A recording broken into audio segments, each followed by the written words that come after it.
This is Brian Putt. Today I want to talk to you about multiple objectives decision analysis, or MODA, with utilities and uncertainties. This is really a fairly important subject when you're thinking about non-quantitative value measures. I read an article this morning around a person trying to make a decision around a car. What are your value measures for different characteristics of a car? And how do you relate to those? Oftentimes, this is done in a rank and weight sort of thing. But what I want to show is how we can bring utility functions and uncertainties together, making these types of decisions. Let's start by looking at an influence diagram to see how we're going to now analyze this.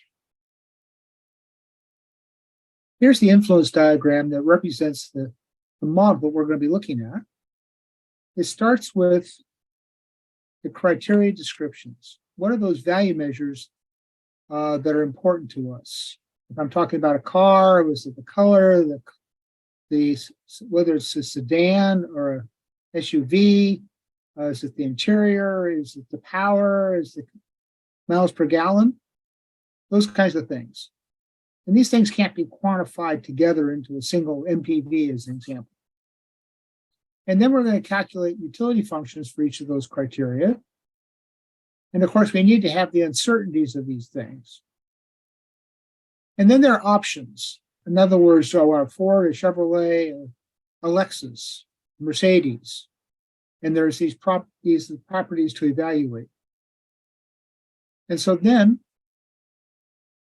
we're going to come up with a criteria score for the property, but it's going to be done through simulation. So we have a random number that's going to feed into that. We're going to have multiple trials. We're going to have 1,000 trials.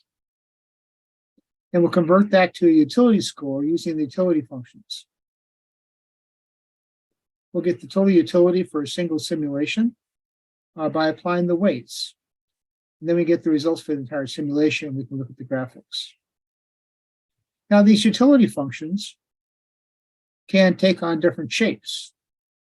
You know, the bigger, the better is not always the case. In this particular example, maybe this is cars per hour. If I'm looking at trying to look at a building for in some respects, whether to be rented or to buy it or whatever it might be. But here in this particular case, a low cars per hour is not so good as something that's higher in the 700 range. But if I get too many cars, my utility goes down. So it goes up in the middle and down later on. But it could represent always going up or always going down. Okay, let's go back over to the model now. So in this particular example, we're going to have 5 properties. We're going to look at the Trump Tower, Bank of America Tower, Transamerica, Seattle Space Needle, the One World Trade Center. And for each of these characteristics, uncertainties or attributes, however you want to call them, we're going to look at the city size, wealth, street traffic, and all these other characteristics. So we've got 10 characteristics here, and these 2 are open and red. I built the model.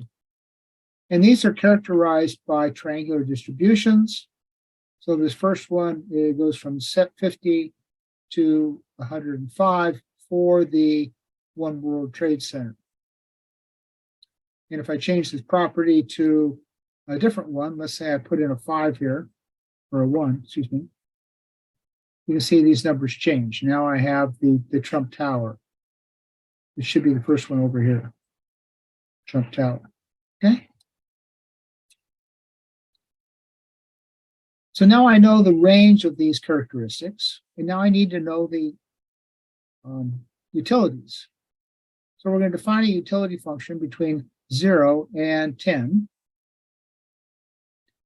And so for the range of the city size, I need to say, hey, if it's a 40, we get a 0 utility. If it's a 47, we get a 1. If it's a 54, we get a 2.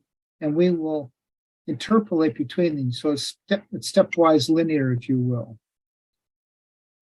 Now, what's important here is that for all of our 5 properties, the span of these utilities of 40 to 110 has to be as wide as the widest range of all of our properties. That is the minimum of the minimums and the maximum of the maximum. So I put a little error check over here to make sure these are okay. This is showing some of the different utility functions that I've set up here as examples. And then we have the weights. So here we're going to enter the weights. So it's 13%, 12%, so forth, and these total to 100%. I'm then going to sample, for example, the city size. And I sampled here in this particular one, 86.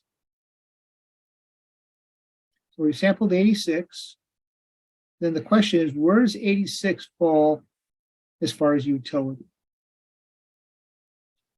So 86 falls between 6 and 7. And 86 is kind of in the middle of those two things. So we expect utility of around 6.5, and we got a value of 6.65.